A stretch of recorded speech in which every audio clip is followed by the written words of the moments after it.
Well, good evening, everyone. My name is Brian Hoskins. I'm director of the Grantham Institute here at Imperial, and it's a pleasure to welcome you here. I must admit we did our airline thing of overbooking in the thought that not everyone will turn up, and because it's raining, I think even we're quite comfortably housed here. And so that's even more thank you to you for turning up tonight. So it's an event tonight to launch the study by the Energy Futures Lab and the Grantham Institute on this halving global CO2 emissions by 2050. But it's a very important time we have in climate science and in the politics of climate change and the whole actions on climate change at this time. You're probably aware that the Working Group 1 of the IPCC will be launching their summary for policymakers on 27th of September. And in terms of the global negotiations, then there's progress through to the Paris meeting in 2015, when there is hopes that there'll be some agreement between the countries of the world on the way the emissions will go through from 2020 onwards.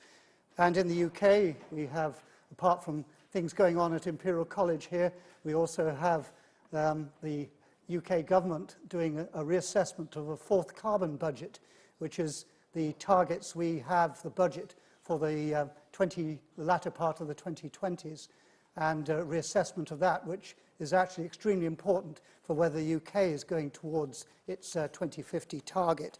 So there's all sorts of things going on, and we hope this is starting the proceedings with an important event here as well.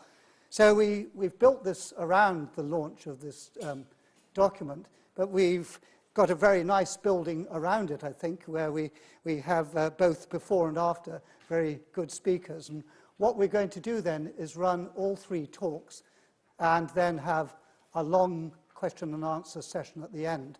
So please don't forget talk number 1 and talk number 2 by the time you've heard Nick's turn with talk number 3. So try and remember all those.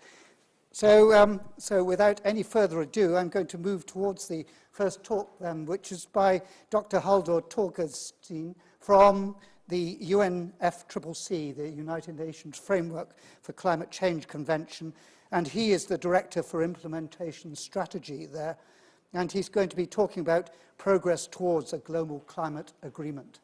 So over to you, Halldor.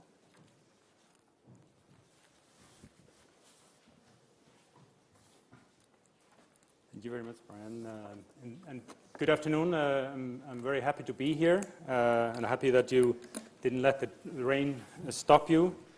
And before sharing with you what I've been asked to do, I thought I would establish kind of a common point of departure. So I'll start by telling you what I'm assuming about where you are at on this topic. And there are 4 things. First, that ignoring climate change is not an option. Second, that the time available is severely limited. And delay in changing policies will only make the required transition more painful and with greater disruption. Third, that further disruption in the climate system can be averted with swift and appropriate policy response. Most of that response has significant co-benefits.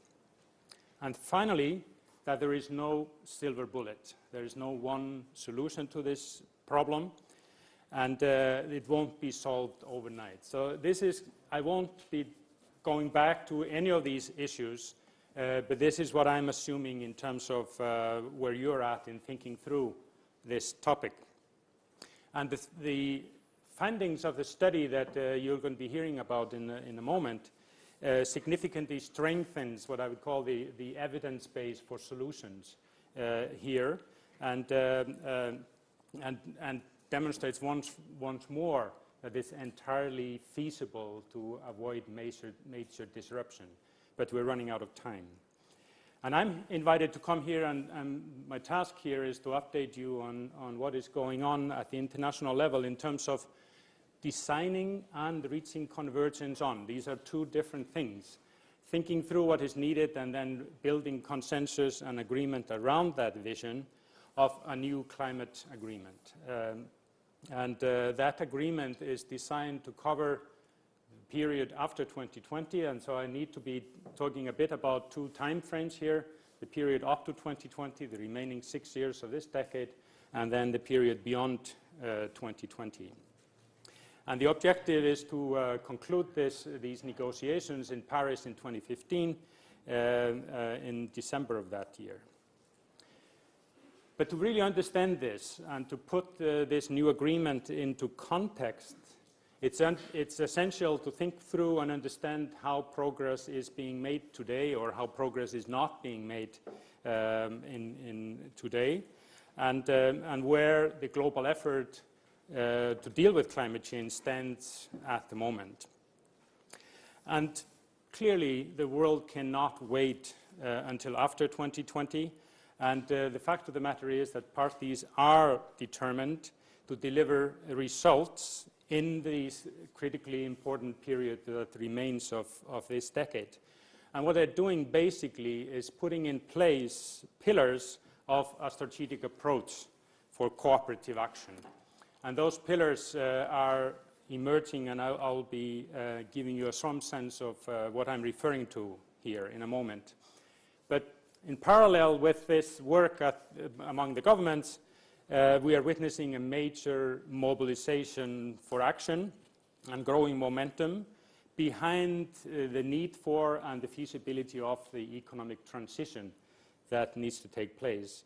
And this is not just happening at the national level. This is even actually in some cases happening faster at the subnational level in cities and among non-state actors, be it business or civil society, and this is very encouraging. At the same time, we're also seeing multiplication of collaborative initiatives, which is a very positive thing. And it's very important that all stops are pulled out to deliver in this area. And leadership, which is key to actually doing something about this, is actually coming in an increasing measure from developing countries. And it's actually very important to look to them in terms of the path forward. What is also important is that the awareness of the problem is growing, but more importantly, also an understanding of the solutions and the co-benefits from these solutions. And in fact, we need to be ready for how progress will really happen in this area.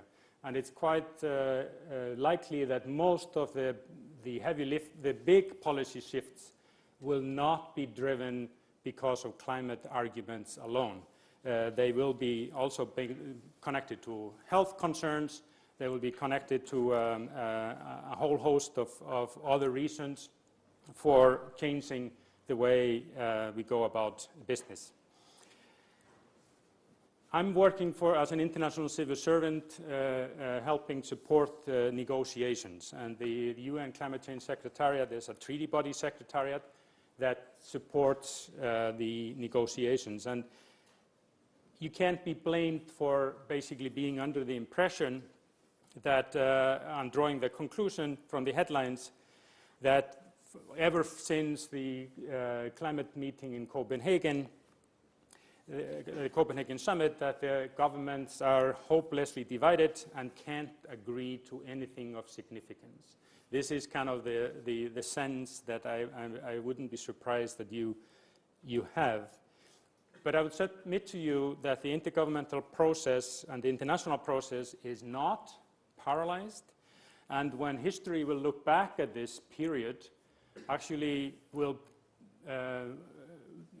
put Copenhagen in a different light and perhaps characterize it as one of the leading analysts in this country put it as the most successful failure in the climate negotiations. And let me give you a sense of why I'm saying this. The fact of the matter is that all of the aspects in the accord agreed by world leaders in that famed small room during the chaotic final hours of the Copenhagen summit in 2009 have given time to analyze and time to consult and build consensus, be turned into decisions adopted by consensus in 3 consecutive years at the conferences of the parties in Cancun, Durban, and in Doha. To give you a sense of what this means, all parties to the convention have committed to take action and to control emissions of greenhouse gases. They're committed to communicate their plans up to 2020 to the international community and to increase the frequency of reporting on their actions and on the results. And parties to the Kyoto Protocol, which is under the convention, have agreed to a second commitment period covering, containing caps for them for the 2014 to 2020 period. At the same time, national adaptation plans are being drawn up. And this commitment to action is coupled with commitments to scale up the mobilization of finance for climate action, generally referred to as climate finance. I would caution against that notion. It's very difficult to define climate finance, but there's commitment to mobilize climate finance and to refocus technology cooperation. And developed countries have committed to the goal of mobilizing by 2020 $100 billion annually in support of action by developing countries on climate. Connected to that is a new fund, a green climate fund, which has been established, and it's coming to a major milestone next month, where its board, meeting actually in Paris as well, will complete consideration of its business model framework, basically deciding how this fund will operate. And it's important to note that this fund actually will contain private sector facilities, so it's going to be capable of operating through private sector in developing countries. And a permanent secretariat for the Green Climate Fund will be operational soon in Songdo, which is in Seoul, in Korea, and shortly, and that will allow us to hand over that task to that new secretariat. We have been hosting an interim secretariat jointly with the GEF in Bonn to service the needs of this new institution. This is an experiment. The Green Climate Fund is an experiment, and it's extremely important that it succeeds. It's too early to say if it will. There's also a technology mechanism under the convention, and its operational arm, the Climate Technology Center Network, which is based in Copenhagen, is being built up now, will shortly open its doors to developing countries wishing to seek assistance in preparing investment-grade policies and measures that can unlock emission reductions or build resilience in these countries. And the aim is to develop a pipeline of strategies, policies, or programs and projects that already have buy-in from governments, technical institutions, financiers, and the private sector. And the CTCNN, which is the acronym for this new network, is looking for partners. Some of you might look at partnering with this new institution. At the same time, and you recall this, when the governments are also taking scientific advice. And this is a very important period for the climate process now, commencing next week, when the governments will gather in Stockholm to approve line by line the assessment of the scientific process in the 5th assessment report, starting, of course, with the physical science basis in its working group 1. And this is very important for us to build momentum for action in Paris. But at the same time, and I wanted to draw your attention to this because this has been very much under the radar, parties to the convention have decided to evaluate the advocacy of the upper limit of acceptable warming, which has currently been set at 2 degrees above pre-industrial, as well as the progress made towards achieving that limit. And this review, which is basically fueled by the advice from the IPCC, will also conclude in 2015 in Paris. So it's very much connected to the negotiations of the new agreement. And I would submit to you that this review process has the potential of really being a precursor of a much more sophisticated science policy interface in the new agreement in terms of helping governments through time manage the pathway to stabilization. And however, these things that I'm telling you are, while they are encouraging and while they are important and they might be significant in the future, we should not be complacent, however. And the reality is that the sum total of the results of all of these things that I've been sharing with you will not add up to what is needed. And I won't go through the numbers. You know the numbers on this. But the bottom line is that we're not on track for 2 degrees. We're more like being on track for 4 degrees. And this means that there's clearly a need for a step change. Paris cannot be an extension of the approach that I just outlined. And it can't be an extension of the status quo. So what is needed in Paris? There are basically 3 things that need to characterize the outcome of Paris. Paris needs to deliver scale, speed, and strategic focus. Scale is needed because of how far we are already away from where we need to be. Speed is needed because the inherent inertia in the climate system and delays because of the long lifetime of greenhouse gases. And strategic focus is needed because this is a long-term task. This won't be all, even with successful Paris agreement, that won't solve the climate problem overnight. And so the core of the matter then, in my view, is that this new agreement needs to be anchored in current reality, but at the same time needs to be capable of changing that reality. And that is, it needs to have transformative impact.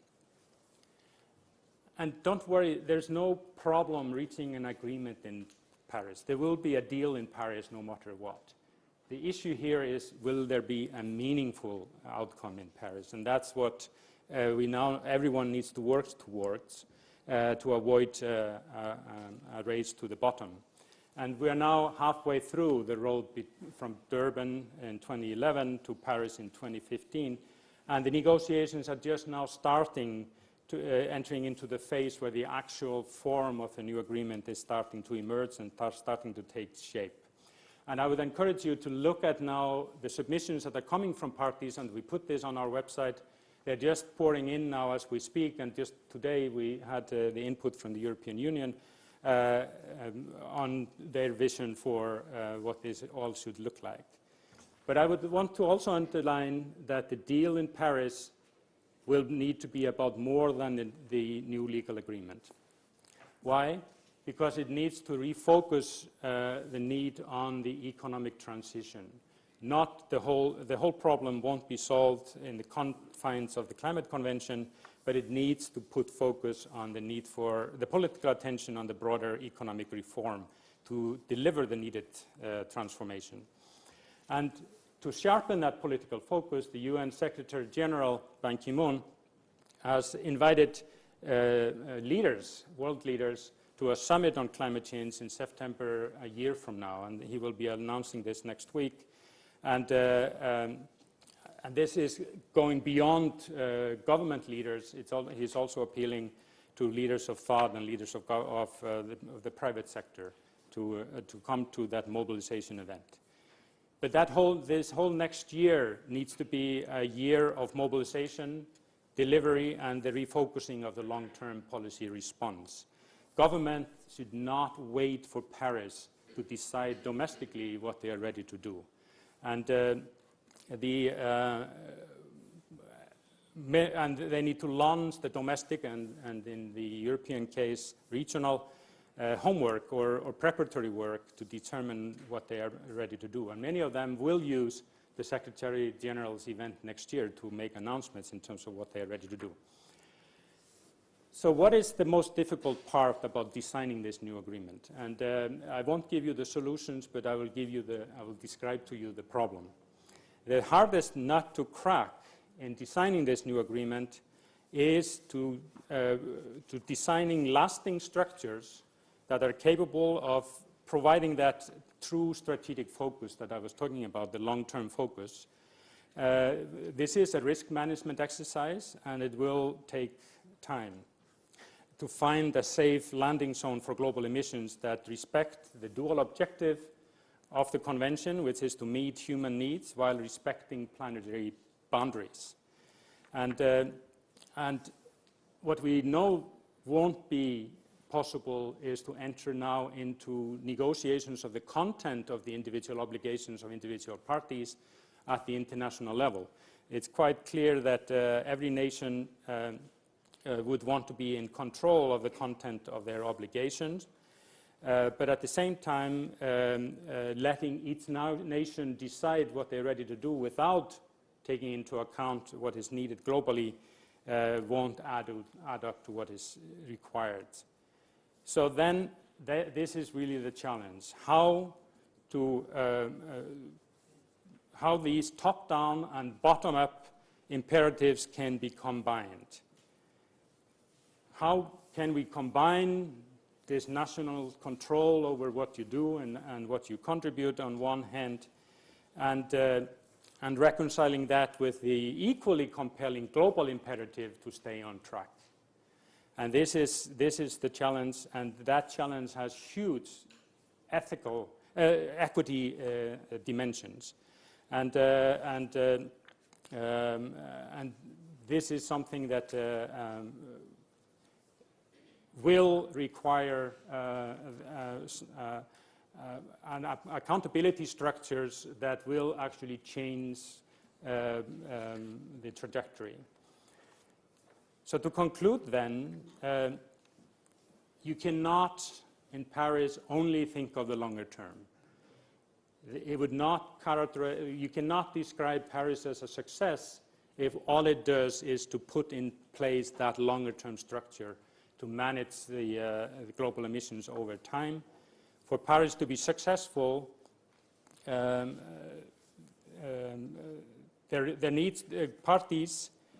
governments need to be prepared to put credible commitments on the table in Paris to demonstrate that they are determined to deal with this problem. And they will also need to be ready, these same governments will also need to be ready to be held accountable for the delivery on their obligations over time.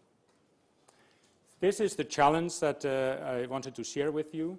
I hope this description doesn't overwhelm you in terms of the complexity, but it's important to understand that really coming up with a meaningful agreement in Paris calls for a very profound understanding of what the real problem is.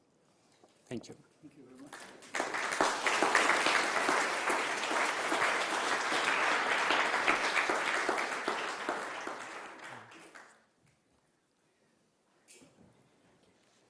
Well, thank you very much, Haldor, for that tour around, giving us the problem, if not the solution. And we'll look forward to people commenting on the solution or the problem later on.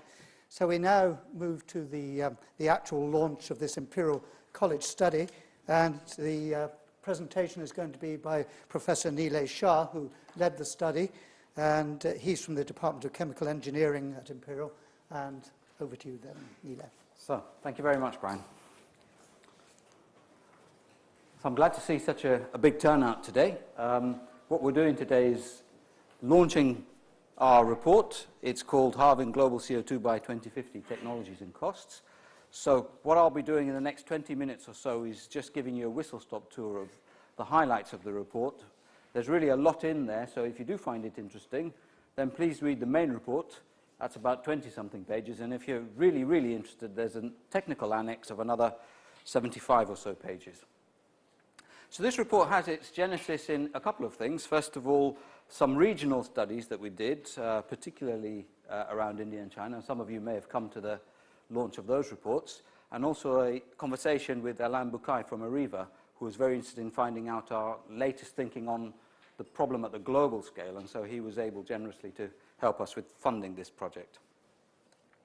I'm speaking here, and Brian has kindly introduced me as leading the project, but really this is very much a team effort, and I must thank my team. They're all listed on the project. They have all put an enormous amount of work in there. Particular thanks to Lola and AJ, who have really put an enormous amount of work in and have made it come to this point today. So I'll first go over the objectives of what we were trying to do and explain to you why we wanted to do yet another one of these global studies, how we did it, and what was perhaps distinctive in our approach, the highlights of the results in terms of a summary form, and then some of the different sectors that we look at, and then more of a personal opinion of what the key messages and the next steps. So the objectives of the study were to look at, I suppose in many ways, a very simple question, which is, if we are serious about decarbonising, and we want to look at it from our sort of Imperial College technological perspective, then what would it take to get there, and how complex is it from a technological perspective, and how expensive is it?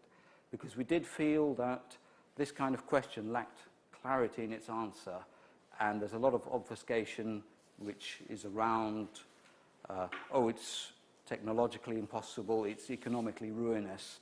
And with our individual studies, which I say was very much the genesis of the work, we found that this didn't seem to be the case on a regional basis. So let's do a global study, let's make it technologically rich, let's break our global study down into 10 major world regions, and let's build on our specific expertise in systems engineering and technology, and engage the technical experts in the different disciplines to talk about where things are now in terms of the technology they know about, and where it's going, and what can be practically done. So the way we went about it was to think about energy use in 2050, and I'll talk about how we got there in a minute. And we look at it in terms of economic sectors and subsectors, and we have these two scenarios. What we call a low mitigation scenario, where no concerted climate action is taken all the way through to 2050, and then a low carbon scenario, which is very much along the lines that we heard about just now, where if we start to agree to take action in Paris and we build on that and develop momentum, we would get to some target at 2050, where we've set ourselves a global target of 15 gigatons of CO2 emissions on an annual basis globally, as being broadly consistent with the 2°C target. In doing so, we assess the energy use related and industrial process-related carbon dioxide emissions. So we're not looking at certain other things like HFCs, methane emissions from agriculture, nitrous oxide emissions from agriculture. So we're literally looking at halving CO2 emissions. And I'll explain this bit, it's probably easier to explain in the next slide. And ultimately, not only do we want to understand how do we technologically get there, how does it look from an economic perspective, but also what broader implications and insights can be drawn. So let me explain the approach clearly, because I think that's quite important to understand. We have a perspective on what will 2050 look like. So that starts with projections of population. So we use UN central projections for population, which gives us a figure of about 9.3 billion, which is divided into these geographical regions. We use World Bank projections for economic development and growth, and economic transitions through industrial and less industrial economies, and seeing how different countries are on different transition pathways between a more industrial and a more service-oriented economy. So we put that all together, and that tells us a lot about people and their buildings, that's residential buildings, commercial buildings, and so on, the industrial activities that will be taking place, the transport demand, and so on.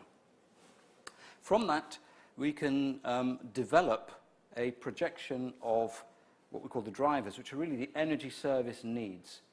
And what we do is we assume that in both of our scenarios, the economic development and population growth will be the same. So we park, for the time being, the fact that, of course, there will be a very different global climate between our low mitigation scenario and low carbon scenario. We just put that to one side and say, in this project, we're not calculating environmental damages or health effects or anything like that. We're just saying economic growth can go on unchecked. What we're looking at is if we have that level of economic development, what are the energy service needs? And then we're looking at how do we supply those energy service needs.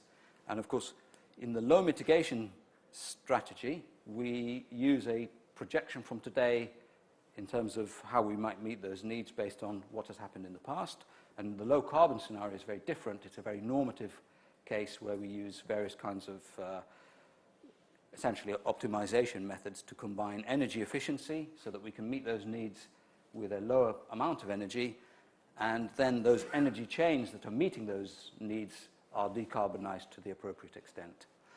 So then that gives us two different worldviews, and what we do is we look at the cost differential of operating those two economic and energy systems, and that allows us then to make some comments about the economic difference in terms of the cost relative to GDP. In doing so, of course, it's very important not to tie yourself to a very specific future and a very specific solution and say, it can be done, but this is the singular way that we can get there. So we look at a broad range of different energy system mixes, particularly in the power mix, and we look at two possible futures for fossil fuel prices, high and low, and even those are, I would say, fairly middling in their range. People might have some different scenarios for themselves, but the point is to make sure that our conclusions are fairly robust, given that we're projecting 40 years out. Some more about the approach. It's what we call a snapshot approach. So we say, this is what the situation in 2050 will look like. We will not do a precise calculation of exactly how we get there in terms of technology deployment rates and the emissions, cumulative emissions to that period, but we are looking at realistic ways of getting there, I suppose, without doing the detailed calculation. In doing so, when we're doing our economic calculation, in that year, 2050 to 2051, if you like, what we calculate in our economics of running the system is not only the operational cost of the system, but the amortization of the capital that has had to be invested in assets and infrastructure to deliver that low-carbon energy system. So it is all accounted for, but without actually doing a detailed transition pathway calculation. And I think that's one of our next ambitions. There may be a question mark as to whether 15 gigatons is the right number, so we've also looked at values either side, and we'll show you those sensitivities as well. So these are our different sensitivities to make sure our conclusions are quite robust. Something about the economic assumptions. The costs are in real rather than nominal terms, so all the way through, when we talk about figures, they're in 2010 US dollars. Capital investments are discounted at 3.5%, so that's using Treasury Green Book advice for discount rates. These are our fossil fuel scenarios, so we've got this low scenario and our high scenario. They're not a million miles away from DEC's own scenarios, and you might want to argue about these or use your own scenarios for them, but the point is for us to understand the sensitivities of the results. So let me give you some key findings. So I think for us, the first interesting one is, despite the population growth and economic growth, we can have a future where we have relatively flat final energy demand. So in the low mitigation scenario, we see at least approximately 50% increase in final energy demand. So that's if we say we don't want to take concerted action associated with climate change. We may see, of course, natural economic and technological development. So there is, of course, a degree of improvement in energy efficiency through the decades. But beyond what we would see going forward as a projection of the past through to concerted climate action, we do see energy efficiency playing a strong role. And these are our estimates. So 19% in industry through energy efficiency investments, 33% in buildings, and 33% in transport. So that's not that the technologies are that much more efficient, that those are the reductions in energy consumption. And you can see here, the energy mix in the system. So we can see in both situations, we see increased electrification. And I'll say a bit more about that later on. The other key message is we're currently at approximately 30. Our low mitigation scenario is effectively 50 gigatons of CO2 per annum. That would be well beyond the budget appropriate for a 2 degrees C smooth landing kind of scenario.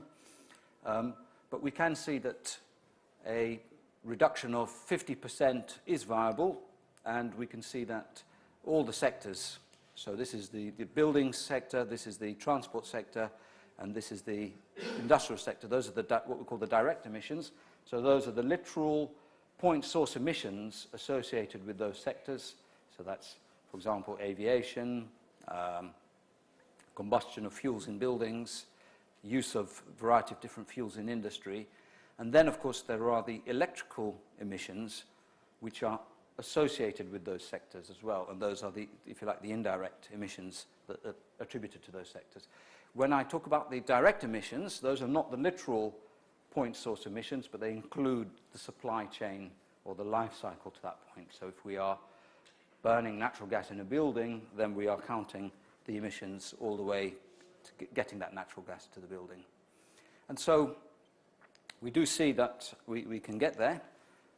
What does it mean on a regional basis? So I think this is quite interesting in the context of what we heard before about national budgets becoming to be important and more of a reality. So, of course, our approach assumed a certain kind of allocation by 2050. So we weren't, again, modeling how that allocation may change over time. But given the fact that the projections are that economic development is much more uniform by 2050, then we can assume a more uniform allocation of carbon budgets. So we see a few interesting things. First of all, a spread across all our 10 regions. And that means that every region is contributing, or maybe to put it another way, every region will need to make a contribution, will need to make some effort to stay away from this red LMS scenario. Otherwise, we're going to be in danger of missing our target. So even parts of the world where we don't necessarily talk too much about when we talk about climate change negotiations, you can see that Middle East, North Africa, Sub-Saharan Africa, taken together, that would be 8 gigatons, which would be more than half the global budget if we didn't see any concerted mitigation action in those parts of the world. Heavy lifting, not surprisingly, is happening in these parts of the world. So 54% of the total emissions reduction are in these 3 regions or 4 countries. This is what the picture looks like when we look at the low fossil fuel prices case. So we see 2 different things. We see our investment in technology. Technology means a variety of things. It can mean investment in more efficient technologies, different drivetrains, or completely different industrial technologies. It can also mean investment in carbon capture technologies at the industrial scale. And we see an offsetting in some sectors of fuel. So this is where the energy efficiency benefits of decarbonisation are, to some extent, offsetting the capital investments. So you might ask, why does this not happen today? Because, of course, you would expect some degree of this to happen, maybe not to the extent that we're requiring to meet that carbon target. And, of course, there's 2 reasons for it. One is, of course, just enormous inertia. So if you think of all our buildings, and I would have to confess that our estate here at Imperial College and my own house, I'm sure, can be significantly improved, and that improvement will have a payback period. Similarly, in the wider sort of commercial environment, there are a lot of opportunities for energy efficiency. I think the difficulty is the fact that when you look at budgets being constrained, somebody proposing a project with a 6, 8, maybe 9% return on investment is always going to be competing against someone else who says, well, we could launch a new product, we could buy up this small competitor company, we could license in this IP, and each of those would perhaps have a 10, 11, 12, 13% return on investment. So I think most people know that there's good opportunities for investment in energy efficiency, but when it comes to looking at portfolios of investments, they're probably not high enough up at the moment because we don't have the carbon constraints to drive it. So that's why we do see this reasonable amount of offset, and in the high fossil fuel case, there's an even greater offset. So there's an enormous amount of complex analysis that's gone into this, and I don't want you to go away thinking, because I've given this kind of high-level presentation, that it's just a quick and dirty analysis. There's 10 regions, there's 3 sectors. Each of those sectors probably has 5 or 6 subsectors, and then each of those 5 or 6 subsectors have a whole range of technologies. And as I say, if you're interested, please read our technical annex. But we can distill all of that complex analysis into some very simple findings, and this, for me, is really one of the most interesting ones, which is, what might it cost? And of course, the question of cost is quite complicated, because when you're making these investments, there are lots of potential co-benefits around improved health, employment, diversification of the energy system, better national energy security, and all sorts of things. But we just put those to one side, and we just say, literally, what might it cost? And this is our sensitivity of cost to the carbon budget. So this is our emissions level, or our allowed budget, and this is the global cost. So this is on an annual basis. It's approximately 0.2 to 0.9% of 2050 GDP when we're using a purchasing power parity basis for global GDP. So it cost anywhere from about 300 and something billion pounds a year to around dollars to $2 trillion a year. So that's the range that we've managed to find ourselves in. And that's factoring in things like the uncertainties around technology costs. So at the sector level, very much in common with other studies of this nature, we find that one of the quickest and most straightforward ways of making headway is to start decarbonising the power sector. Because the power sector underpins all of the other economic sectors, and it supports a lot of fuel substitution. I should make the point here, in fact, that one of the reasons why we don't see a net saving on the industrial side is, although in the low carbon scenario we use less energy for the same amount of industrial output, we're having to do quite a lot of fuel switching from higher carbon content fuels to lower carbon content fuels. So more electricity, more hydrogen, and fuels like that. And so that growth in electricity, delivered power almost doubles between 2010 and 2050. So we would need an annual growth rate of 1% globally of electrical generation, but that additional generation has to be at fairly low carbon intensity and eventually replacing some of the high current carbon intensity. So what does it look like in numbers? The intensity reduces globally. We're currently at about 100, we're currently at about a similar figure to this, around 500 grams of CO2 per kilowatt hour, so quite close to the UK's figure, to 94. Can we get to 94? Actually, Brazil and France are pretty much at that value already. So there are countries with different kinds of natural or technological endowments which are currently at that sort of level. What does it mean? It means that the cost of electricity would be higher. It's higher at different levels. It ranges from 37% in some parts of the world, Europe and Latin America, for example, to 73%, which is in these parts of the world, ranging from about 5 cents per kilowatt hour in the low mitigation scenario to about 8.5 cents in the low carbon scenario. So people spend a lot of time talking about the cost of decarbonisation and the household budget. And so this might put, maybe a couple of $100 on the household budget per annum. The point that they miss when talking about the cost of decarbonisation is that the amount used is going to be lower, so that although the cost is higher, the amount used is lower. So although the bill goes up, it doesn't go up proportionately with the cost increase. But most importantly, this is the point I've never seen in any single explanation of what will happen to my bill when we have a different kind of energy system. Nobody has ever said your bill as a percentage of your disposable income will be quite a lot lower. So I think that's a really important message. And of course, the reason for that is that this small, let's say not small, but this increase from 2010 to 2050 is far outstripped by the increase in disposable income.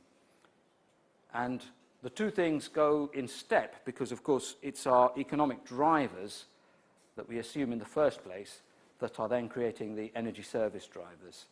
So if the two things go in step, then we would see that the proportion of the household budget would go down. What about the power mix? So here we used 4 scenarios, and indeed in the technical annex you'll see lots more scenarios. And the reason for that is to come back to the point we heard in the earlier talk. There's no silver bullet, and there's no single technology that will solve all the problems. So what we looked at is we looked at what we call a balanced scenario, where we used our best judgment on geological constraints in each of our regions, irradiation and wind resource in all of our regions, biomass resource in all of our regions, issues around nuclear proliferation, and so we used a lot of information from IAEA and WNA, and that creates our sort of balanced scenario. It's our view of the world where we've taken into consideration the best science and technological information and said, deliver this amount of electricity in each of these regions within this carbon budget in the most economic fashion. And so unsurprisingly, we get quite a heterogeneous mix of power generation technologies, ranging from energy from waste, quite a lot of carbon capture and storage, some unabated coal and gas, a reasonable amount of nuclear, so that's nearly 20%, up from, say, 12, 13%, hydroelectric, solar, and wind power. And so that's the global picture. Of course, at a regional level, that will vary a lot because the levels of resource are quite different. We then created some other scenarios by relaxing some of our assumptions on resource. So we were using geological surveys primarily for the different regions to look at carbon capture and storage capacity. By looking at the more optimistic range, we could apply a high CCS, and there we see a much greater role for coal-based carbon capture and storage, and to some extent gas-based carbon capture and storage.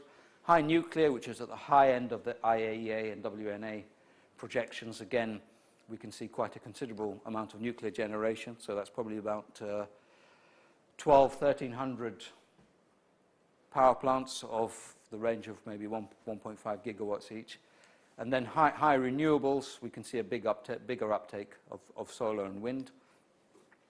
There are some regional constraints there on intermittency and grids and balancing and so on, which potentially, if we can have some more breakthroughs in storage, we could probably push that up considerably, up to about 45%.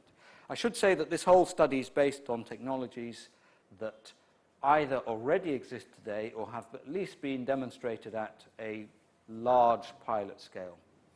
So we aren't relying in any of this analysis on technologies that are unproven. So we had an inquiry just this morning about, oh, did you consider fusion in your mix for 2050? And the answer is no, because of this reason. So I think the key message there is that there are many pathways possible, that we can take account of a variety of perspectives, whether those reflect geographical constraints or resources, they reflect societal preferences, they reflect political imperatives. Whichever way we look at that, we find that it's doable. If we go sector by sector very briefly, we can see that industrial energy demand could almost double if we don't take efficiency measures and, to some extent, fuel switching measures, which bring certain efficiency measures with them. But the LCS scenario, where we impose certain economically sensible efficiency measures, reduces it by 19%. Fuel switching is an important part, particularly this transition to more electrically driven industrial processes. So industry goes from being 27% electrically driven to 47% electrically driven.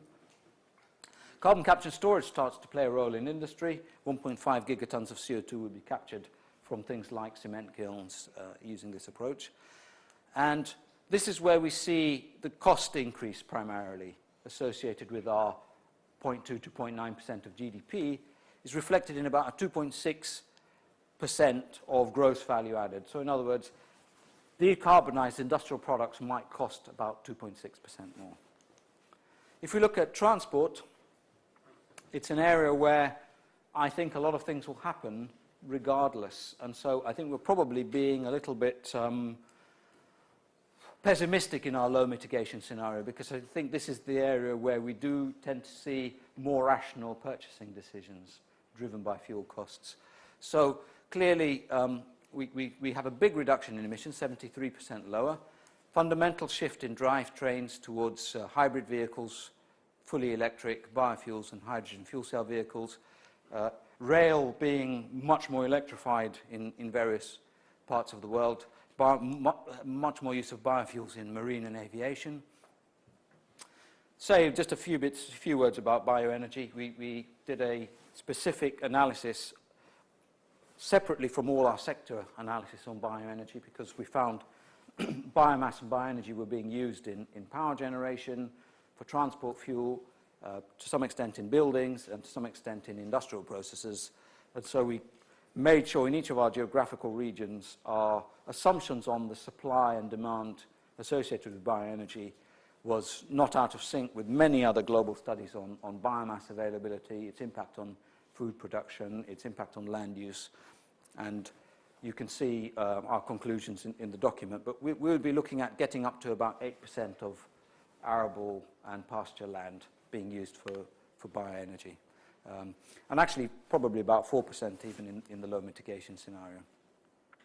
Well-to-wheel emissions, which is a simple thing to understand. This is light-duty vehicles, 26 grams of CO2 per kilometre, compared to 181 in the LMS. 181 is probably not far off where we are today. As I say, I think in this case we're probably being a bit pessimistic in the LMS, and we could probably actually in practice see some savings there.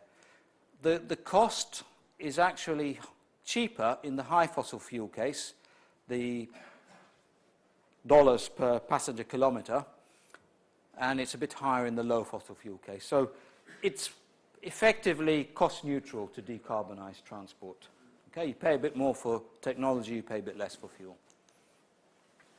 Buildings are kind of similar.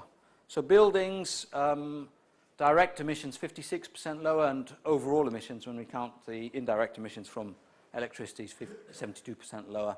How do we get there?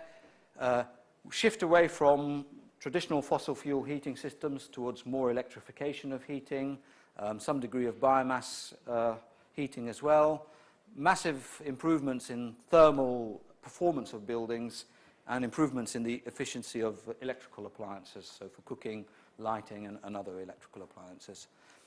Carbon intensity of heat goes from 299 grams per kilowatt hour thermal to 129, and the actual amount of thermal energy demand will also go down.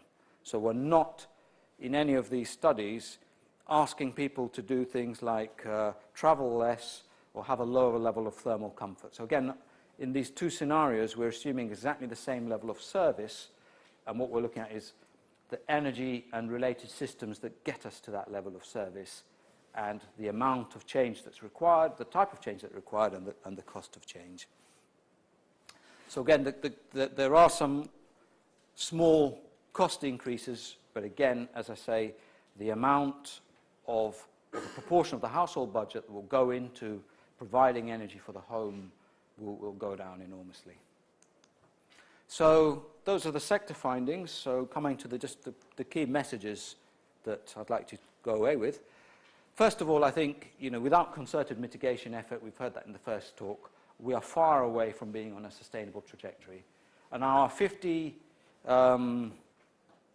gigatons projection is probably, it's at the lower end of many of the other BAU projections. We deliberately did not use the expression business as usual, because I really don't like that expression, because everybody's own perception of what business as usual means is very different. So it's too implicit. I much prefer the explicit name of low mitigation scenario under which there is no concerted global mitigation effort, and then we have a low carbon scenario. Energy demand, will remain dominated by fossil fuels. They will increase by 50% on current levels without concerted mitigation effort. And increasingly, I think we're finding that We have a lot of ingenuity in finding fossil fuels. I recently saw some results of a Japanese pilot to extract clathrate hydrates, which was successful and which could provide a lot of energy security for Japan from the deep sea. So that's, you know, that's sort of like even beyond shale, if you like. So our aim was to develop a clear vision of a low-carbon future. So it's backed up by a lot of detailed technological analysis, but then sort of distilled up into a fairly simple set of messages, and to do this technical and economic feasibility analysis. So what we found was that we can get to a very low level of emissions, this 15 gigatons or even 13.6 gigatons. It's feasible with known technologies, relies on very deep decarbonisation of the power system. So that's something that is worth working on in the near term because it would be a low regret solution. Energy efficiency is very important as well. It helps to reduce demand by 30%. So another very low regret intervention that can start from today. It should cost under 1% of global GDP.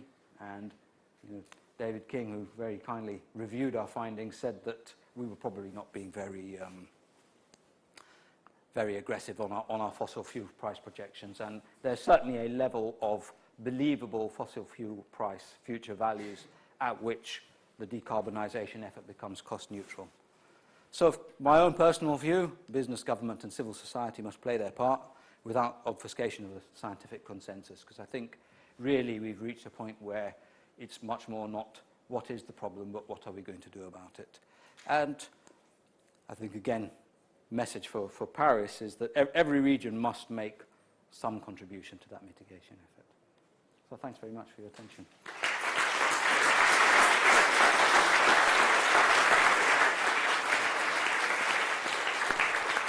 Thank you. Thank you very much, Nilay. And I'm sure you've got many questions to ask him later on. So we finish our third talk is from Lord Nicholas Stern, who I'm sure you've heard of in many contexts, but I'll introduce him tonight as the chair of our sister Grantham Institute that's at the London School of Economics. So Lord Stern, Nick Stern, is going to give us some remarks at the end of this.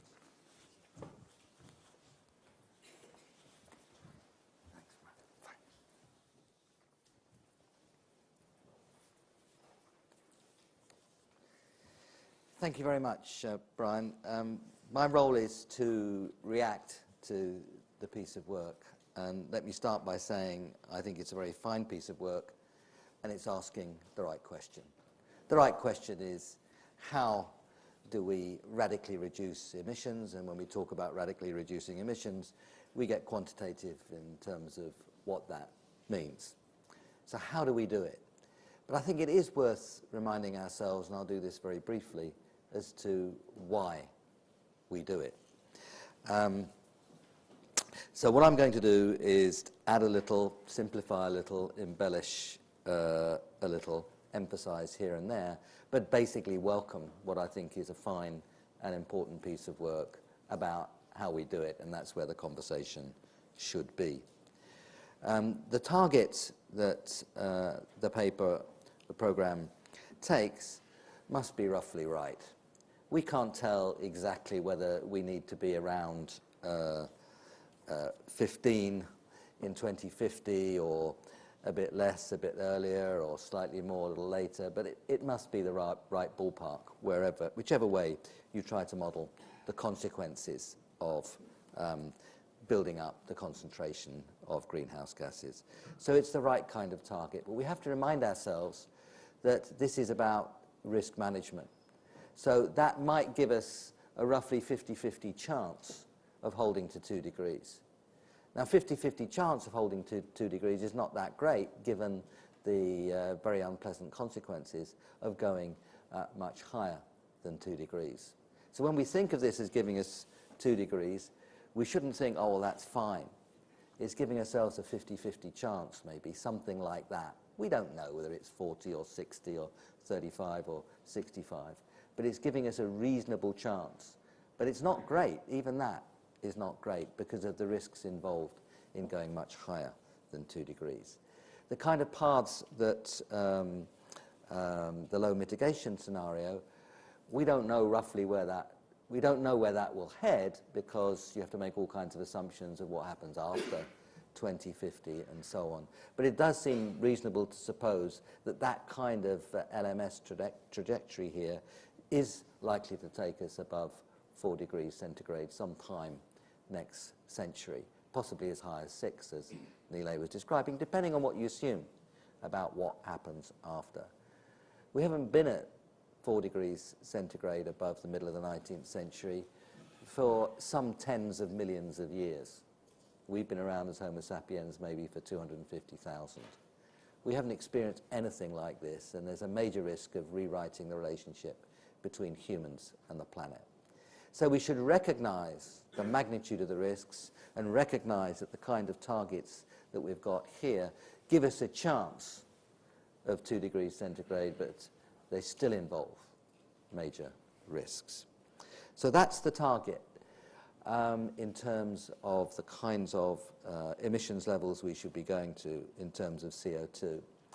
If you look at where the economy might go and put those two things together, depending on what you assume about where the economy might go, depending on whether you compare what the LMS scenario with the absolute numbers now, you're talking about cutting emissions per unit of output by some number between 5 and 10, dividing by some number between 5 and 10. If you talk about halving and a growth factor of around 2.5, that will give you 5. If the growth factor is a bit bigger, if you compare it with LMS rather than where you are now, you're talking about dramatic decreases in emissions per unit of output. That means that given that it won't be easy to reduce emissions everywhere, and there are sectors which are left out by concentrating on energy and CO2, clearly, the non-energy sectors and the other greenhouse gases. If you look at what's possible elsewhere and recognize that in some activities it's going to be quite hard to cut emissions, you have to go somewhere close to zero wherever you can. And that means that you, if we're talking about how to get there, we have to have all the major countries involved, essentially all the countries involved politically, but all the major countries involved in practice. We have to act in all the sectors, and we have to act in all the technologies. I'm just underlining here what is a very clear and strong implication of this study, but it derives from the scale of change that we have to make. If we're dividing emissions per unit of output by some factor between 5 and 10, cutting by 80 or 90%, in other words, we can't leave anything major out. And this study develops specifically and carefully that basic point. But it must be right, and it's a fundamental importance. So we can't really take on arguments that say, well, you know, it's a bit difficult to do it. Where I am, somebody else can do a bit more. I mean, you're going to have to cut in a major way across the whole story. So that's how to get there, and that is a very important message. It's not simply that it's all countries and sectors, of course. What this report also demonstrates is we're going to have to use a broad range of technologies. Now, the most important part of the story is energy efficiency, and that's consistent with a number of other studies, and again, is, I think, a fairly basic and strong result. Some cases, actually, people see bigger scope for energy efficiency than you have done, so I think you've actually been quite cautious on that. International Energy Agency, others have stepped up a bit higher than that and have suggested that we can do rather more than the 20-33% that you talk about. And that's, again, if we're drilling down and moving forward, that may well be an area that we should push harder at. What about the costs? Well, it's actually quite remarkable how cost estimates are clustered in the way they are around the 1% or so. If we really screw up badly, we can make, and you know, we have a potential to do that as a world, we can make the costs substantially higher. But we're talking here about doing it sensibly and doing it well. And you've got some number around 1%. It wasn't far off what we found in the Stern Review, the McKinsey studies, the International Energy Agency studies. They're coming in around that kind of level. If you think of energy as energy costs as a fraction of GDP, if they are around 4% or so, it's not surprising that if you kick those up a bit, that you come up with an overall number around 1%. So that seems to me to be entirely plausible. And again, what you want is these basic simple pieces of reality checking and mental arithmetic when you see something that's complex to see if it makes sense. And it surely does make sense. It's not a substitute for taking your jacket off and doing the hard work, but you want to do those reality checks. And I think this study really does pass those reality checks and further educates us on much more detail about how to do this. I think you mentioned that Dave King, and hello Dave, has suggested that you've been a bit modest on learning. I suspect that you have been a bit modest on learning. So you may have been a bit modest on energy efficiency potential, a bit modest on learning, and both those things will drive the cost down a bit further. We don't know what's going to happen to fossil fuel prices, but again, your emphasis on the sensitivity of the costs to fossil fuel prices and high fossil fuel prices driving the costs right down is again, I think, something that's very important. You have the same growth rate in the two scenarios, and there it seems to me again there's something that we could look at a bit more closely. There is an argument, and if you look back at past industrial revolutions, there is an argument to suggest that moving strongly towards a low-carbon economy could unleash a Schumpeterian story of learning and discovery, which actually could bump up investment and growth rates as well. So I think if you look at learning, energy, efficiency, growth, you've actually tipped the scales in favour of higher costs on the whole. All that qualified by bad policy can screw up and give you higher costs. And let's remember the mistakes that people can make. But let's also think about how to get it right. And if you think about how to get it right, I think you've been very cautious about the costs, and they may be lower. Co-benefits you emphasised. I would also emphasise those very strongly, and that should surely be an area of research. Cleaner, quieter, safer, more healthy, more energy secure, more biodiverse. Those are big co-benefits. They're not some footnote at the end of the discussion. And we often leave it that way. I plead guilty also in some of my work to leaving it that way. They're not footnotes. And again, these are areas where we have to intensify the research story. So like all good pieces of research, they emphasize where the exciting bits are and the feasible bits are to take it forward. What should the policies be? Well, this is about fostering a dynamic transition. It's about dynamic public economics, if you like. One way of beginning that discussion is to look at the range of market failures. Fundamentally, first one, greenhouse gases, externality, your actions damages others, you should pay a price for doing that, for efficiency, economic reasons, and you can talk about the moral reasons on top of that. But it's not just that.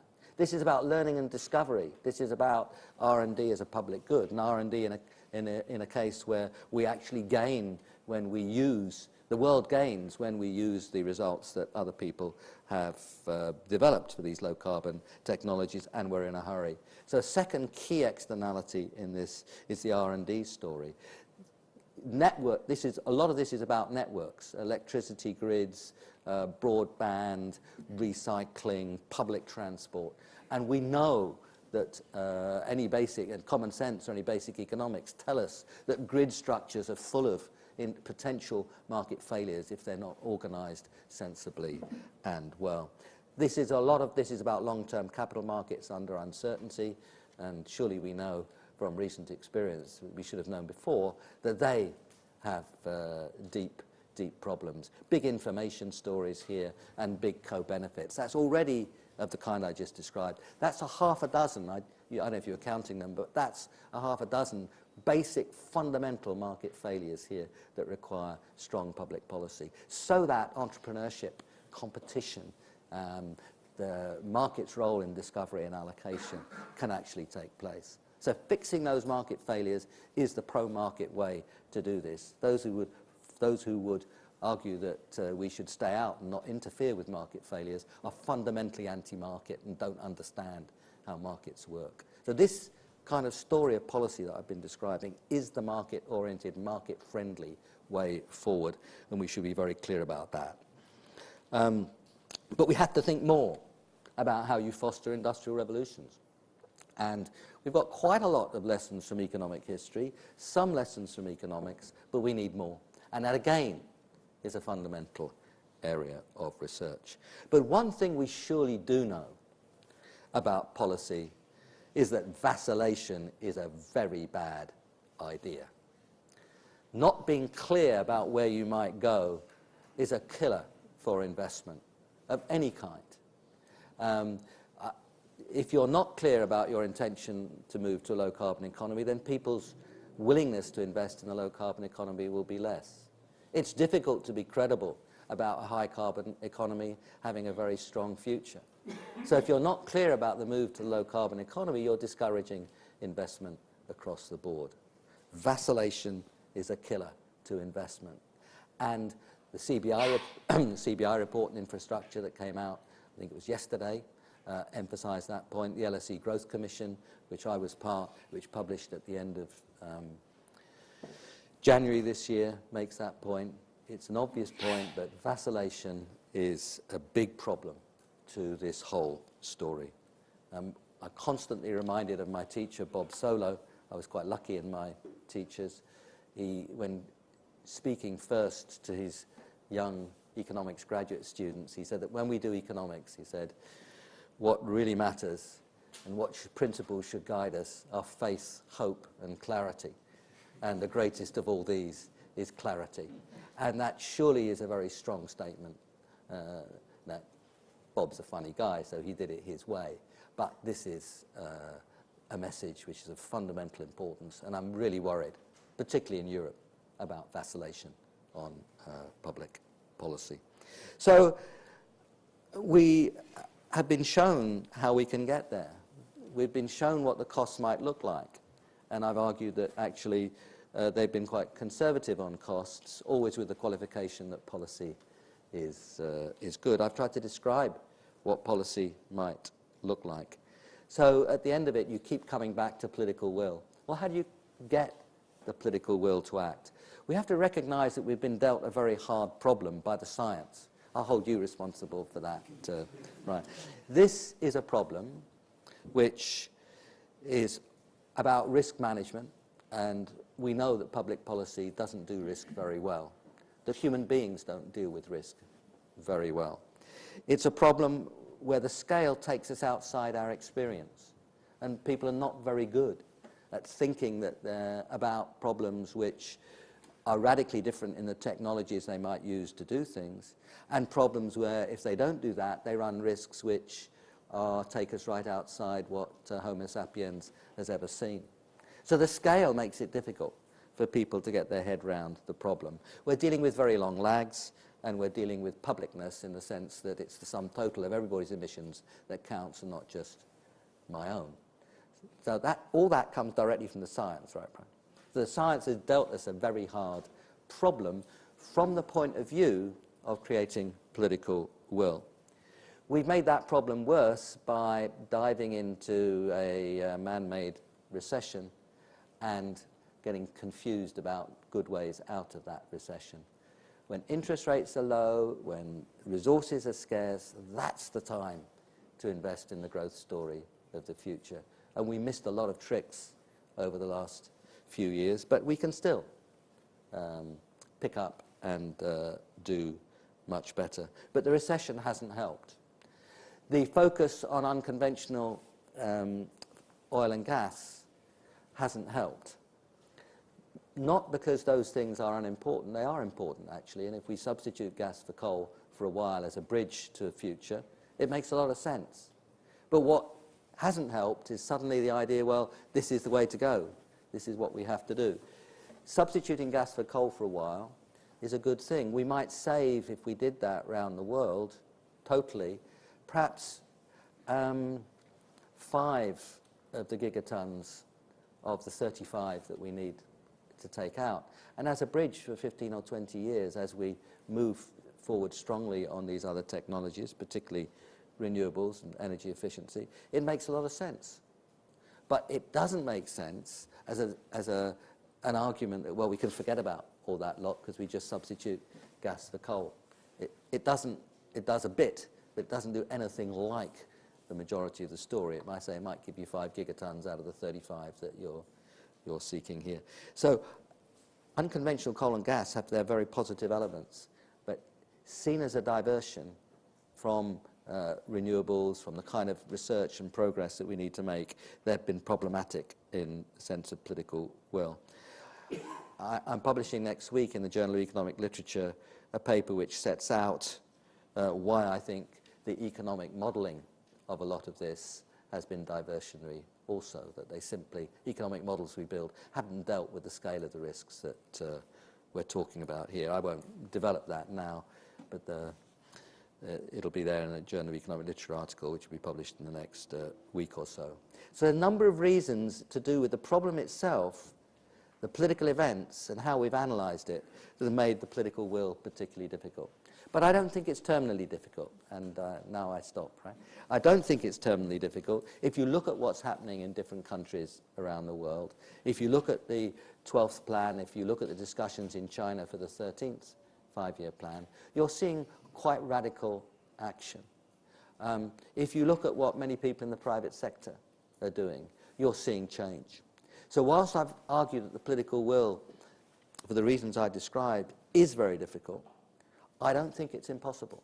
And it's pieces of work like this that show what can be done and why it looks attractive, looks at the detail of what it costs. It's pieces of work like this that can play a major contribution. You won't change political will just by publishing your study, but you can contribute to that discussion in a way I think we should be very positive to that story. And that is what serious argument about public policy should try to do. So thank you very much indeed.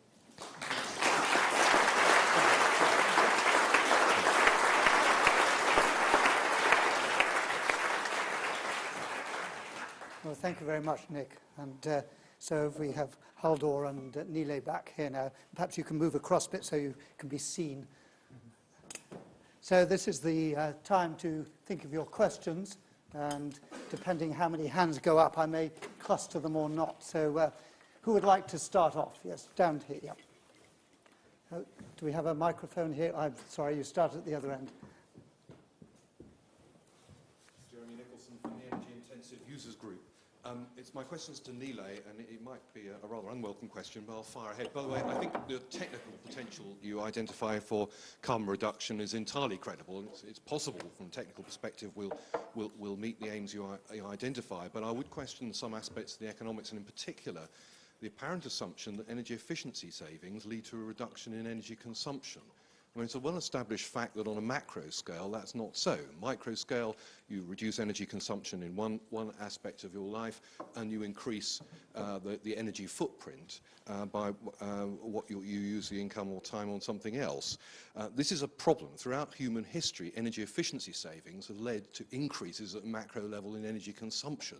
And I wondered, therefore, why you thought that might be different in the next 33 years. Right. Thanks. Okay, Nilay. Yeah, thank you. Do you take account of rebounds?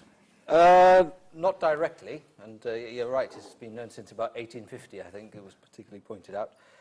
It is implicitly taken into account in the sense that there are efficiency gains that are coming through even in the low mitigation scenario, and some of those are taken up by increased consumption and therefore increased demand for energy services, which are so indirectly through this increased consumption.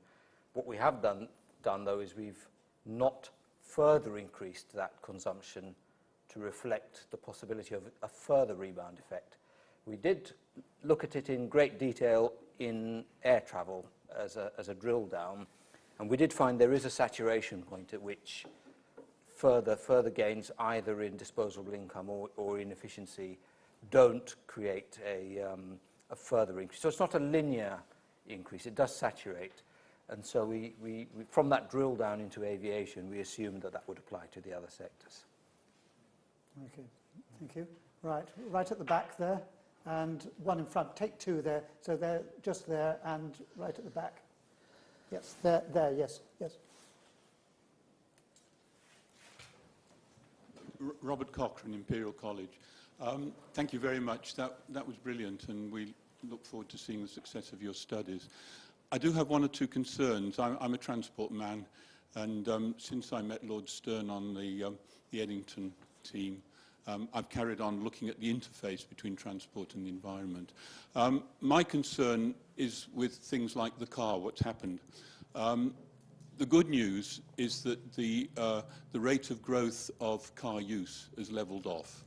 The bad news is that the amount of disposable income as a percentage has stayed almost constant. It must be the world's only straight angle curve. The reality then is that people are spending just as much on bigger cars. In the States, the efficiency of the car has increased by about 40%, and yet the cars have simply grown bigger and had more powerful engines. My question really is to what extent do fuel prices have to change and other forms of taxation on the car change in order to modify behaviour? Thank you. Okay, and there's one just about you, this one. Thank you very much. My name is Paul Zakor. I'm a climate change consultant. I had a question for Haldor, actually. I wanted to thank him, firstly, for a very frank and honest sort of summary of where we are in the UN process.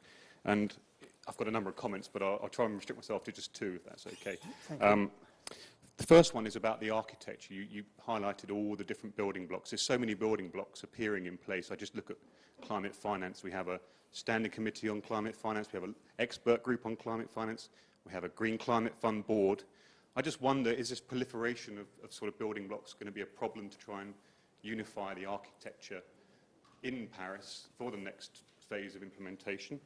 And also that sort of picks up on your first point about the credibility of the process, because I think people looking on, and I am someone who kind of dabbles in the process, but I'm an outsider, I worry about the credibility, about whether these different diverse groups and this proliferation of boards and panels can actually deliver anything. And you made the point about the GCF being an experiment. I worry when you say $100 billion in the GCF being run by an experiment, and I think Nick Stern made the point about concerns over politics not delivering. So I think I'd just like to hear your thoughts on the credibility. And the second one is very quick, about the equity issue, and it's really a legal question. Will the Paris Agreement be a new protocol or a new convention to get rid of the CBDR problem? Okay, brilliant. So I'm glad you've written that down, because I'm going to go to Nilay first. Yes. So transport elasticity, I'm not an expert in that area, but my understanding is transport elasticity has two elements. There's a hard core, which is an inelastic demand, which is only elastic maybe in the very long term when people might change their mobility patterns. And then there's a soft shell, if you like, which is the very elastic bit, which is the very discretionary travel.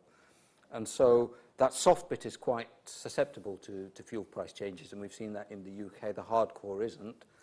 And that does mean that to get to the 15 gigatons target that we're going for, there would have to be mandated fleet efficiencies for the OEMs. And I think the EU's doing a reasonable job there. I think in the US, they somewhat chickened out of that. So perhaps I can turn to Haldor and then Nick on that one. Yes, on the architecture question in terms of finance, the actual intention here is to actually streamline the structure. The Standing Committee on Finance is basically empowering the Conference of the Parties to actually really deal with this issue in a professional manner. And so over time, their main task will be looking at every other year to give an overview of financial flows to action on climate change. And so it's a very targeted undertaking. There is a dialogue process now that is just concluded last week, looking at long-term finance and how to mobilize this. So I don't think there is a real problem in that particular domain. In terms of the credibility and my reference to the GCF being an experiment, what I was referring to is that basically I think it's a lot easier to raise money than to actually spend it. And throwing money at a problem is not necessarily resulting in a result. So that's what I meant by an experiment. It's very important that there is actually a result from that investment in terms of increased resilience and reduced emissions. No, there won't be a new convention in Paris. This is going to be under the convention. Most likely a combination of a protocol, decisions, and different legal forms. And you said that you were implying in your question that the reference to common but differentiated responsibilities and respective capabilities was a barrier for progress. I think we are really, that is, if you look at the debate in the negotiating rooms, but look at what's happening in many of the developing countries. I think many of them are actually putting some of the developed countries to shame. Thank you. Nick?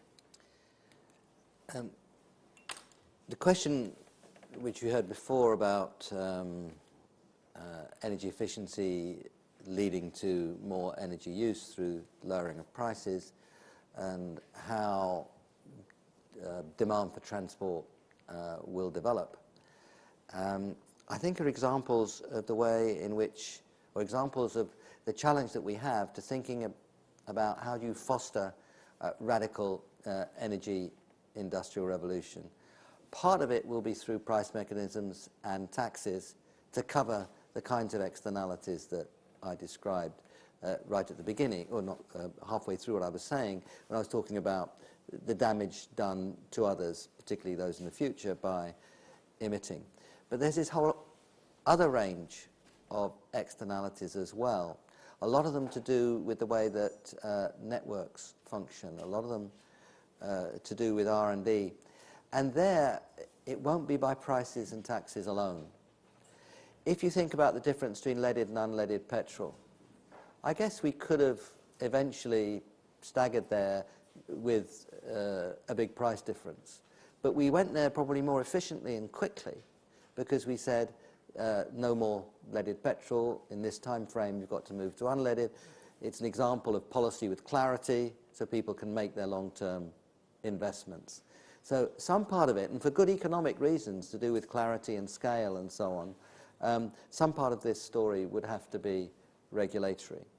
We're having the same thing in ocean shipping because there's no proper international taxation framework for it. So international regulation is the only way to clean up the sea. So there's a strong parallel there. Some part of it is that was an example of switching from leaded to unleaded.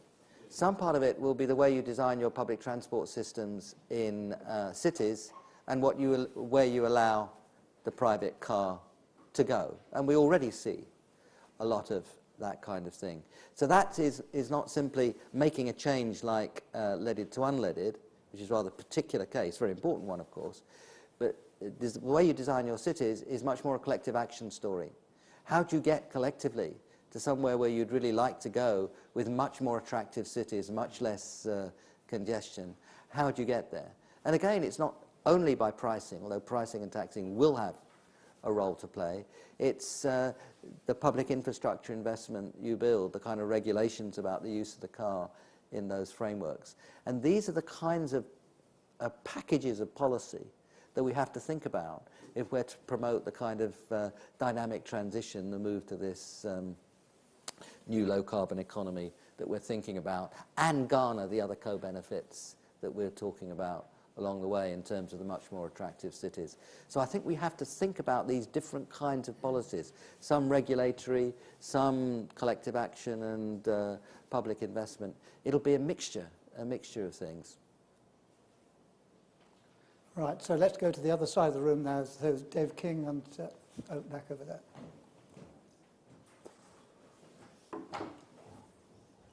Okay, right, you're going to be second, Dave. Okay. Nick Cheffins from Lincolnshire. It's a question probably for Nicholas Stern, I think. Regularly, we've been hearing the comment quite rightly about political will and political motivation. Is there a major issue over the next few years to actually look at how we re-engineer some of our political structures? For example, in this country, perhaps having a situation where a proportion of our House of Commons is a fixed-term seat, so people come in with clear either mandates or objectives and are relatively fearless in putting them through or trying to put them through because they are only there for a short period of time. And Okay. some members of the upper house are there interminably. Right, Dave, should we have Dave's questions as well? Please? I think what I want to do is try and pull together the two main talks, Nilay's and Haldor's, because this is the crux of my critique of Nilay's paper that he briefly referred to.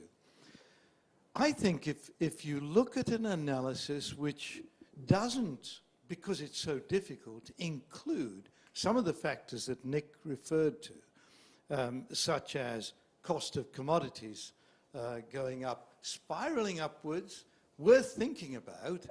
1 billion middle-class people in the year 2000, we now have 2 billion. These are people spending between $10 and $100 a year. The expectation is that that will be 5 billion by 2030.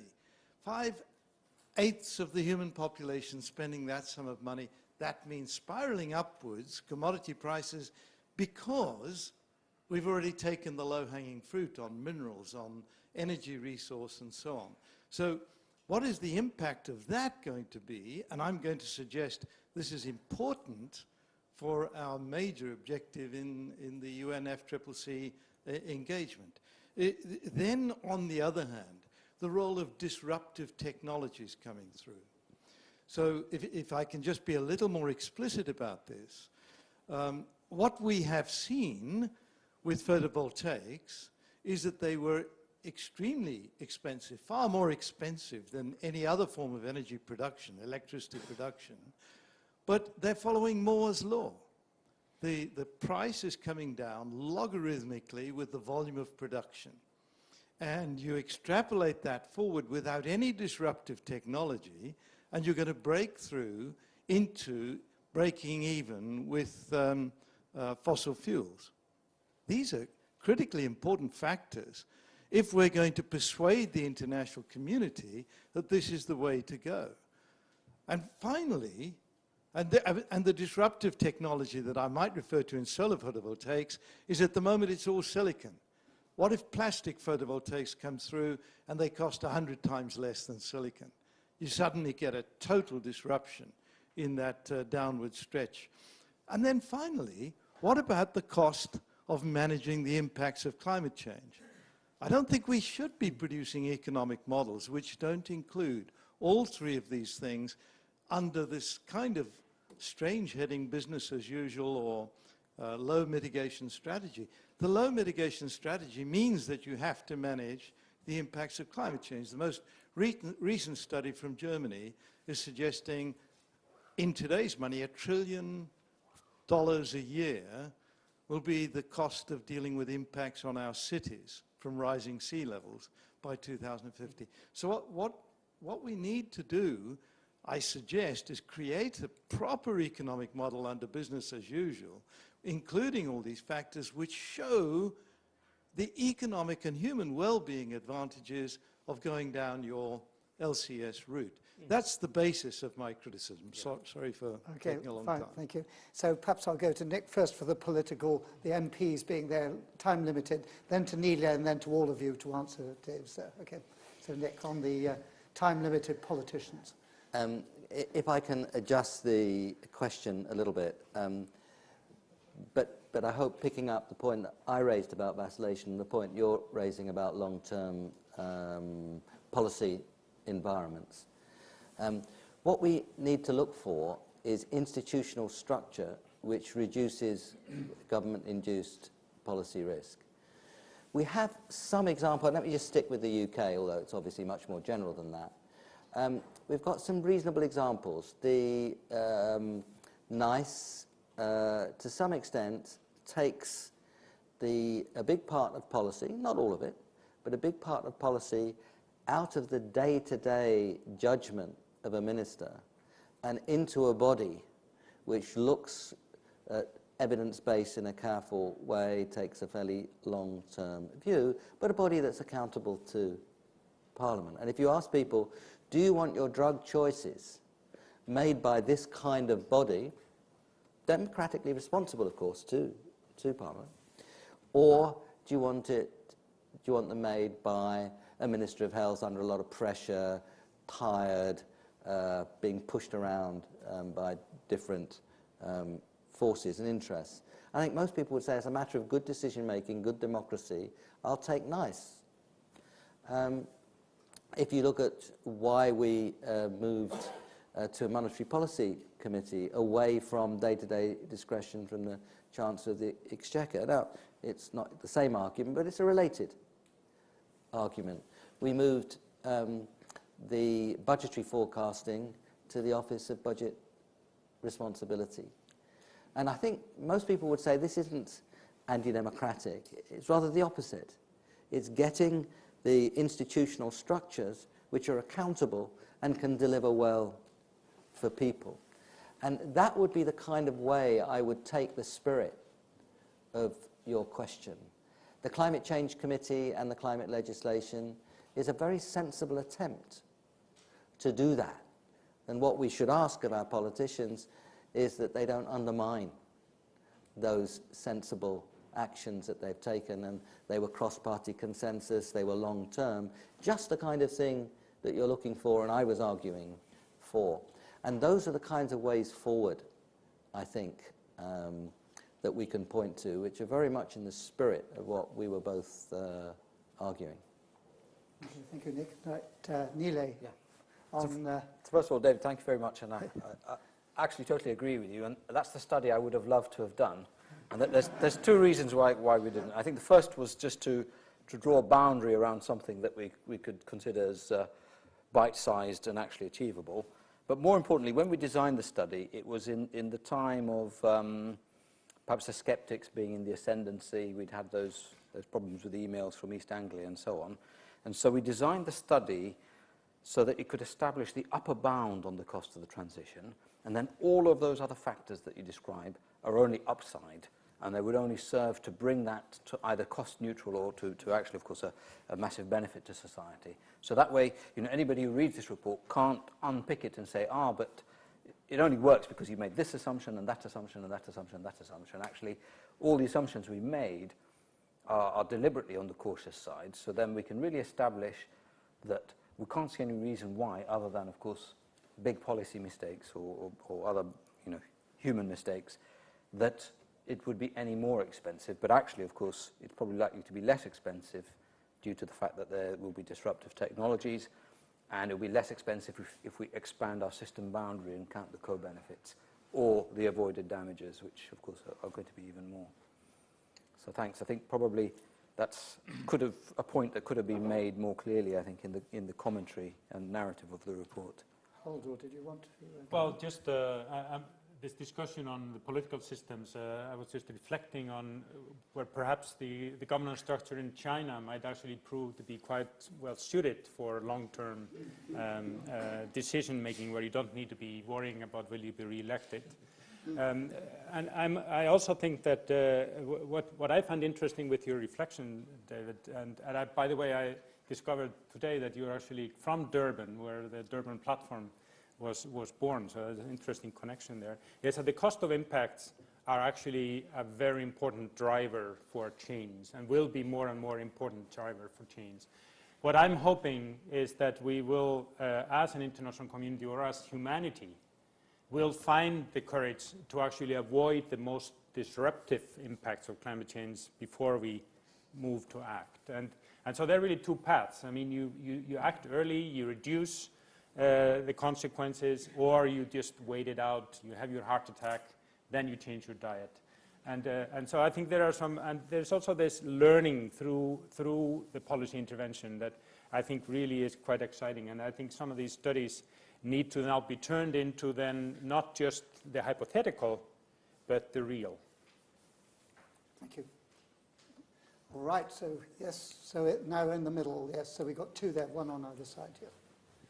Hello, my name's Gordon Tate. I work with a company called Battery Fueling, which develops and patents inventions relating to fast refueling of electric vehicles. Thank you for a phenomenal body of work, which really instructed me. And I was also very impressed with what Lord Stern said about trying the best to embrace what we now call disruptive technology. But it seems to me there's one word that has not been mentioned today, and that is the word invention, which is what is needed in order to turn the academic, which I've been listening to today, into the practical. And it seems to me there is a chasm in the academic world of 2013 that is not unlike the chasm that was around when John Harrison invented the longitudinal clock. And that there is a great deal of resistance when these inventions are proved to be so practical that it takes 30 or 40 years for recognition to even come along, by which time 95% of the inventions that are valid today will either be public domain or completely forgotten about. And that is an issue which I would really like to see something done about, which is bridging, actually providing a physical bridge that allows the invention to cross from the practical to the academic. Okay, thank you very much. Okay, and number 2 there. Thank you. My name is Mark Eichhorn, German Embassy in London. A very impressive presentation, very impressive report. Just a simple and short question. Was it possible, or did you include into the study also the change of human behavioral patterns?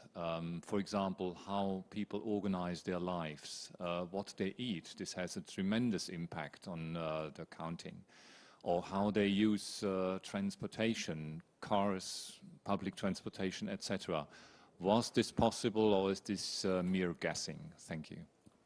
Thank you for those 2 questions. Nilay, would you like to handle the first one? I think the first one is really interesting. I totally agree. It's an area I'm very interested in personally. I think it's coloured also by the UK context. I think the UK is probably middling at dealing with that translation challenge. I think other countries do it better. Some countries do it worse.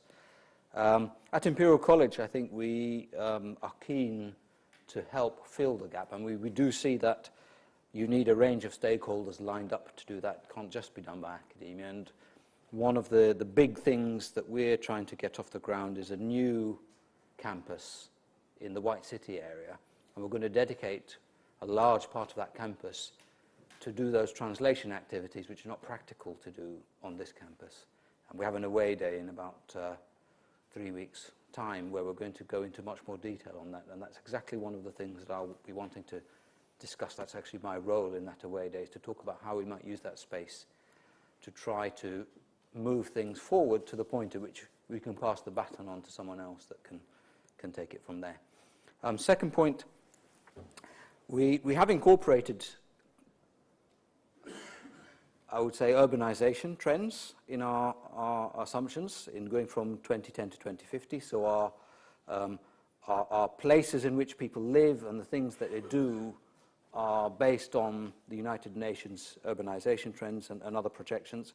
Their disposable income, their consumption patterns, and so on are indeed accounted for. What we haven't done is put any differential in between the low mitigation strategy and the low carbon strategy. In other words, we've said, let's put behavior change to one side as one of the avenues to getting to low carbon, and just look at the technological dimension, look at what would be the technological way to get there. So it's like saying to society, okay, you don't have to make any compromises, you can have the same diet, you can fly as much, you can drive as much, you can have as many appliances in your house. You'll have to pay a little bit more, but at least then you won't you won't feel that you're contributing to this climate problem. Of course, in practice, a more economically sensible way would be to try to effect some elements of behavior change which require only a very small or imperceptible compromise on behalf of the user, but have a big climate impact before trying to serve all those energy needs. But again, because that's much harder to quantify, we just put that to one side and said, in both scenarios, the needs, the consumption patterns, everything else remain the same. How can we supply those in a decarbonised way? Nick, did you have any comment about behaviour change? Yes. I think it is very important. And there's quite a lot of lessons from what's happened in different places to educate us on some parts of how it can happen. Drink driving, I think, is quite an important example of behavioural change. Some of us in this room, not so many, were students in the 1960s before the law came in on drinking and driving. And we did exactly that. We did drinking and driving. And that changed. You know? My children in their 30s wouldn't dream of it. And it's been radical change brought about by evidence, public discussion, which changes your view of responsibility. You know, people don't drink and drive not simply because of the punishment involved if they're caught, but because they think it's irresponsible, and their friends and their family think it's irresponsible. And we had to get there. We had to regard it as irresponsible, and we got there through evidence and public discussion. So that's one example of behavioural change. Another example of behavioural change is regulation for recycling. We now, most of us recycle. I mean, your own country does it somewhat better than ours, but we recycle because we begin by being required to do it, but then we recognise and we start to see it's actually irresponsible not to do it. And public policy starts with regulation, but it also makes it easier for us to do it, so it's not such a bother to recycle. So those are examples of different kinds of ways in which behavioural change can come about. Information on energy efficiency can itself help people. You can show them what's possible, and you can actually make it much easier for them. I mean, most people don't refit the windows on their house because they can't stand builders. Now, you can work to try to make that whole process easier and cheaper. So I think there are different kinds of ways in which behavioural change can be encouraged. And it is somewhat mysterious, but it's not totally mysterious. And we do have, I think, a fair amount of evidence. If I might just say something about innovation. I think clarity of policy, let me emphasise it yet again. If the private sector investors see the way the future is going, it's much easier to raise finance and to stimulate your own energies and take on the burdens to make it happen, because you can see more clearly that there's going to be a market for that kind of thing. Finance really does matter, and finance which is around the sharing of risk, because a lot of this will be risky. So I think financial structures like the Green Investment Bank in the UK, not saying that kind of thing can be helpful. The new BRICS-led Infrastructure Development Bank, that I was involved in both these things, and the Green Investment Bank and the BRICS-led Development Bank, which is still embryonic but coming. Those are the kind of financial structures which can be helpful. But also, I think they're going to have to be quite major public sector investments. Some of the research is fundamental. When we were doing the Stern Review 7 years ago, or when we were doing the work 8 years ago, we went to see some of the Japanese car firms. And they were saying that, look, we're doing quite a lot, and of course the Prius was already around, very much so, at that time. But some of our problems now are really going to have to be university-led. There's some things that we're hitting that are just too difficult. Now, you in your business know far more about this than I will ever know. But they were making the point very strongly that they innovate, they create, they do, but every now and again, and there can be big issues, it's going to have to be a public-private major investment in universities, in the kinds of things that you're describing here. And I agree with Dave King that the 6 or 7-fold cut over the last 7 or 8 years we've seen in the cost of solar, without huge amounts of innovation, suggests that this kind of route could be very promising. And I think investing in disruptive technologies must be something where the university sector and the public research institutions play a strong role as well. Thank you. Right, we're on to the last set of questions now. So there are two over there, right, so we'll finish off with those two. Hi, I'm Louisa Casson from the UK Youth Climate Coalition. I'm part of the UK Youth delegation to the UN Climate Talks.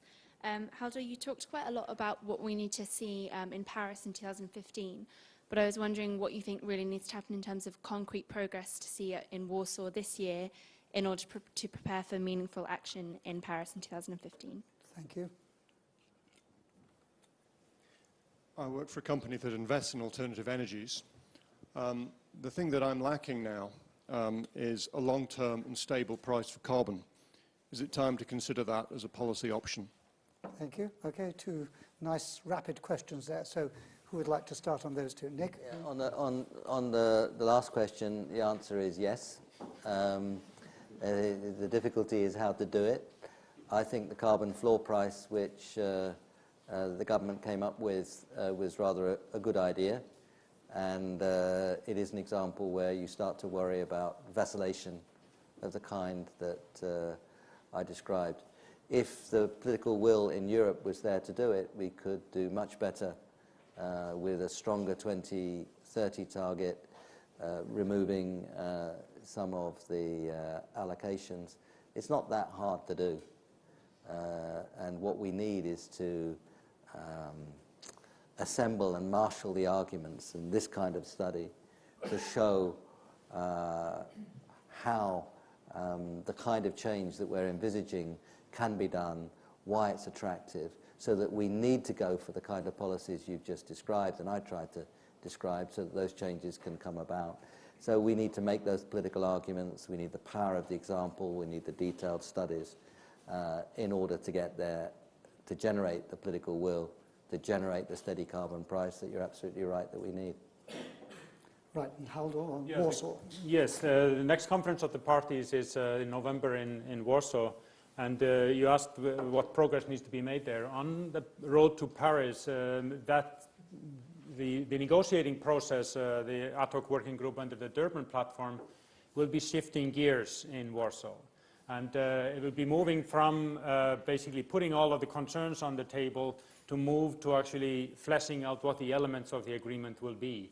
And it's very important that that shift actually takes place and that the work becomes more focused to allow the chairs that lead this to actually table by Lima of next year the elements of the agreement.